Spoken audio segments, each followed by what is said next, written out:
Hello दोस्तों, आज की कहानी हाय अभागी का स्वर्ग। दोस्तों, मजेदार हिंदी कहानियाँ सबसे पहले देखने के लिए आप मेरे चैनल को सब्सक्राइब कर ले। 7 दिनों तक ज्वरग्रस्त रहने के बाद ठाकुरदास मुखर्जी की वृद्धा पत्नी की मृत्यु हो गई। मुखोपाध्याय महाशय अपने धान के व्यापार से काफी समृद्ध थे। उन्हें 4 पुत्र 4 पुत्रियां और पुत्र पुत्रियों के भी बच्चे, दामाद, पड़ोसियों का समूह, नौकर चाकर थे, मानो यहाँ कोई उत्सव हो रहा हो। धूमधाम से निकलने वाली शवयात्रा को देखने के लिए गांव वालों की काफी भीड़ इकट्ठी हो गई। लड़कियों ने रोते रोते माता के दोनों पांवों में गहरा आलता और मस्तक पर बहुत सा सिंदूर लगा दिया। बहुओं ने ललाट पर चंदन लगाकर बहुमूल्य वस्त्रों से सास की देह को ढक दिया और अपने आंचल के कोने से उनकी पगधूलि झाड़ दी। पत्र, पुष्प, गंध, माला और कलरव से मन को यह लगा ही नहीं कि यहाँ कोई शोक की घटना हुई है। ऐसा लगा जैसे बड़े घर की गृहिणी 50 वर्षों बाद पुनः एक बार नई तरह से अपने पति के घर जा रही हो। शांत मुख से वृद्ध मुखोपाध्याय अपनी चिर संगिनी को अंतिम विदा देकर छिपे छिपे दोनों आंखों के आंसू पोंछकर शोकार्त कन्या और बहुओं को सांत्वना देने लगे। प्रबल हरि ध्वनि, राम नाम सत्य है, से प्रातःकालीन आकाश को गुंजित कर सारा गांव साथ साथ चल दिया।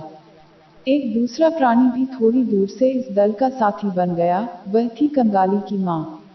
वह अपनी झोंपड़ी के आंगन में पैदा हुए बैंगन तोड़कर इस रास्ते से हाट जा रही थी। इस दृश्य को देखकर उसके पग हाट की ओर नहीं बढ़े। उसका हाट जाना रुक गया और उसके आंचल में बैंगन बंधे रह गए। आंखों से आंसू बहाती हुई वह सबसे पीछे शमशान में आ उपस्थित हुई। शमशान गांव के एकांत कोने में गरुड़ नदी के तट पर था। वहां पहले से ही लकड़ियों का ढेर, चंदन के टुकड़े, घी, धूप, धूनी आदि एकत्र कर दिए गए थे। कंगाली की मां को निकट जाने का साहस नहीं हुआ, अतः वह एक ऊंचे टीले पर खड़ी होकर शुरू से अंत तक सारी अंत्येष्टि क्रिया को उत्सुक नेत्रों से देखने लगी। चौड़ी और बड़ी चिता पर जब शव रखा गया, उस समय शव के दोनों रंगे हुए पांव देखकर उसके दोनों नेत्र शीतल हो गए। उसकी इच्छा होने लगी कि दौड़कर मृतक के पांवों से एक बूंद आलता लेकर वह अपने मस्तक पर लगा ले। अनेक कंठों की हरिध्वनि के साथ पुत्र के हाथों में जब मंत्रपूत अग्नि जलाई गई, उस समय उसके नेत्रों से झरझर पानी बरसने लगा। वह मन ही मन बारंबार कहने लगी, सौभाग्यवती माँ, तुम स्वर्ग जा रही हो। मुझे भी आशीर्वाद देती जाओ कि मैं भी इसी तरह कंगाली के हाथों अग्नि प्राप्त करूं। लड़के के हाथ की अग्नि, यह कोई साधारण बात नहीं। पति, पुत्र, कन्या, नाती नातिन, दास दासी, परिजन, संपूर्ण गृहस्थी को उज्जवल करते हुए यह स्वर्गारोहण देखकर उसकी छाती फूलने लगी, जैसे इस सौभाग्य की वह फिर गणना ही नहीं कर सकी। सद्य प्रज्वलित चिता का अजस्र धुआं नीले रंग की छाया फेंकता हुआ घूम घूमकर आकाश में उठ रहा था। कंगाली की मां को उसके बीच एक छोटे से रथ की आकृति जैसे स्पष्ट दिखाई दे गई। उस रथ के चारों ओर कितने ही चित्र अंकित थे। उसके शिखर पर बहुत से लता पत्र जड़े हुए थे। भीतर जैसे कोई बैठा हुआ था। उसका मुंह पहचान में नहीं आता, परंतु उसकी मांग में सिंदूर की रेखा थी और दोनों पत्तल आलता, महावर से रंगे हुए थे। ऊपर देखती हुई कंगाली की मां की दोनों आंखों से आंसुओं की धारा बह रही थी। इसी बीच एक 15-16 वर्ष की उम्र के बालक ने उसके आंचल को खींचते हुए कहा, तू यहाँ आकर खड़ी है, माँ भात नहीं पकाएगी। चौंकते हुए पीछे मुड़कर माँ ने कहा, पकाऊंगी रे।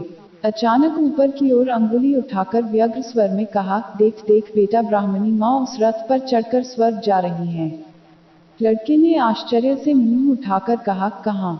फिर क्षणभर निरीक्षण करने के बाद बोला, तू पागल हो गई है माँ, वह तो धुआं है। फिर गुस्सा होकर बोला, दोपहर का समय हो गया, मुझे भूख नहीं लगती है क्या?